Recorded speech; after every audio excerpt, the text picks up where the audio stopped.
Hi mga ka-Ronbel! Kumusta?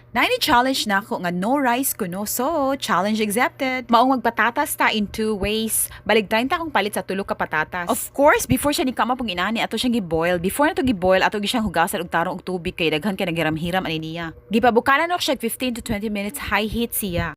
Nag-request akong pag-umangko na mura na pag-anak nako nga mashed potato kuno nga pare sa McDo. So ato amang version, ato lang siyang gibutangan og asin ug pepper. Samtang gimix nato atong hisgutan ang ihang scientific name Solanum tuberosum. Kaning patatas or potato kay rich in vitamin C which is an antioxidant. Ang patatasad were a life-saving food source in early times because the vitamin C prevented scurvy. Another major nutrient niya kay potassium, an electrolyte nga mao nagtabang in the workings of our heart, muscles, and nervous system. Ang half sa atong gimash kay butangan natong condense kay lamay masad na itamis-tamis. Di lang po niyo palabian og butang 1/4 sa lata.